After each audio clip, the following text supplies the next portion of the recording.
شروع اللہ کا نام لے کر جو بڑا مہربان نہایت رحم والا ہے۔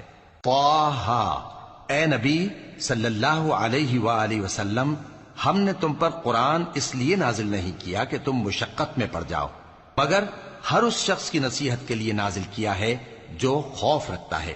یہ اس ذات کا اتارا ہوا ہے جس نے زمین اور اونچے اونچے آسمان بنائے، یعنی رحمان، جو عرش پر جلوہ افروز ہوا۔ جو کچھ آسمانوں میں ہے اور جو کچھ زمین میں ہے اور جو کچھ ان دونوں کے بیچ میں ہے اور جو کچھ مٹی کے نیچے ہے، سب اسی کا ہے۔ اور اگر تم پکار کر بات کہو تو کیا ہے، وہ تو آہستہ کہی ہوئی اور نہایت پوشیدہ بات تک کو جانتا ہے۔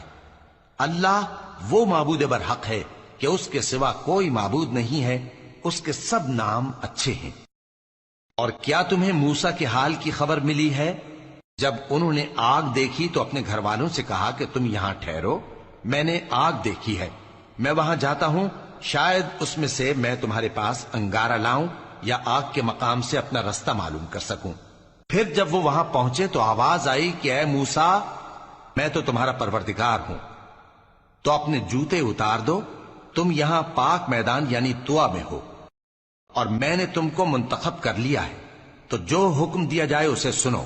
بے شک میں ہی اللہ ہوں، میرے سوا کوئی معبود نہیں، تو میری عبادت کیا کرو اور میری یاد کے لیے نماز پڑھا کرو۔ قیامت یقیناً آنے والی ہے، میں چاہتا ہوں کہ اس کے وقت کو پوشیدہ رکھوں تاکہ ہر شخص جو کوشش کرے اس کا بدلہ پائے۔ تو جو شخص اس پر ایمان نہیں رکھتا اور اپنی خواہش کے پیچھے چلتا ہے، کہیں تم کو اس کے یقین سے روک نہ دے، تو اس صورت میں تم ہلاک ہو جاؤ۔